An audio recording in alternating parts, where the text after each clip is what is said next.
Greetings. I hope you're doing well. If not, that you will do better. This is a video response to a comment left on my video entitled Jesus Eyewitnesses. It was left by Dana Murphy. I'm going to read it. It says, "Thanks for making a video response to my comment. There are first century writings that confirms Jesus' existence. Let me know if you are interested." Well, I'm always interested when it comes to history, but I think we need to be fair because the artifacts that we normally show, when I say we, I mean the people who are looking for primary source, primary records, and when we're dealing with Kemet or ancient Egypt, we have plenty of those. Plenty of original documents, plenty of records, contemporaneous of the period that we are dealing with or the individuals that we are dealing with. But when it comes to Jesus, for you to tell me that we have first century writings, I mean, let's say, just so that people can understand, those arguments to me are not fair. They're just not fair. Let's say I write a book in 2019 and I say that in 1919 there was a superhero who flew and walked on water and multiplied the bread. And how would you feel if I say, well,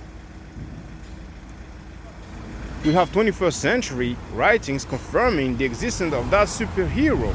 That's not fair. You cannot have writings that's about up to 100 years after the fact. That doesn't confirm anything.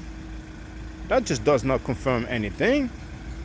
And we can do religious fence writing like an individual, a wannabe scholar, a wannabe linguist, wax scholar, talking about, oh, because the claims are spectacular, then people are looking for spectacular evidence.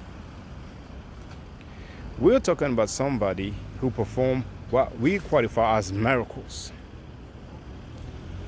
The day of his death, there was an eclipse. What we call an eclipse. There was an earthquake. I think it even says that some people rose from their tombs or something like that. And you mean to tell me there's no records of that? Come on now. So this is the problem when religious people want to do history. They're just not fair at all. That's what I like about Herman, because he's way more fair than most. So am I interested? I'm interested about contemporaneous records. You cannot give me a record that's 50 years after the fact to say, well, 50 years later he wrote such and such. Come on.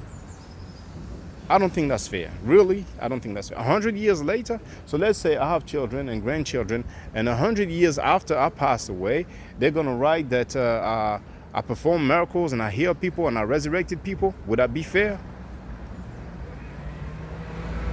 And then someone will say, well, but we don't have no records during his lifetime that he did that.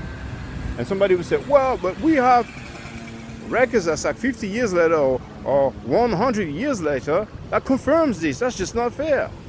So why can't we be fair when it comes to these theological writings? I think it's time to be fair. In 2019, we have to be fair. Anyway, that's my take. Everybody take care. Be safe. I'll holler at you later.